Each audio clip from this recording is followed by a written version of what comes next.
Hi mga kakimpaw, good evening. So ayan, nandito na naman tayo guys. Welcome back sa aking YouTube channel. This is Manay Gina, and for today's video, pag-uusapan natin ang Kimpaw. Kasi nga guys, lumipad nga patungong LA si Kim at saka si Paulo. At nakakatuwa silang panoorin na twinning talaga sila. So twinning is winning. Oh, 'di ba guys? Nakakatuwa silang panoorin na parang nagulat si Kim na pareho sila ni Pau ng damit, naka-black sila.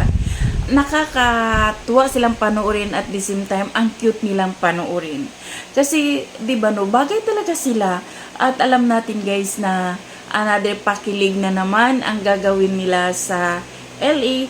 Siyempre, dadalo sila sa konsyerto para sa Filipino this coming March 8. At siyempre, mag-promote din sila ng kanilang movie of course. Kasi dito sa Pilipinas is March 26, pero sa US at sa Canada is this coming March 28.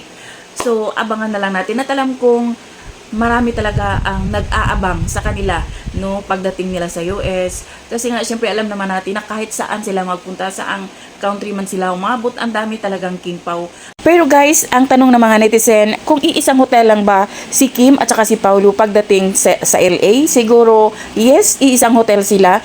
Yun naman talaga ang nangyayari, iisang hotel sila, pero iba-iba ng room. Hindi lang ako sure guys, kasi si Tim naman meron siyang team. Tapos si Paulo, di ko alam kung meron siyang team. Pero alam ko yung nasa isip nyo. Gusto nyong iisang room si Pau at saka si Kim. O diba, pareho tayo guys. Gustuhin man natin, pero nasa sa kanila yun. Siyempre, trabaho ang pinunta nila doon. Siguro hintayin na lang natin na yung honeymoon stage nila. Siguro iisang room na talaga sila ni Kim at ni Paulo. Diba?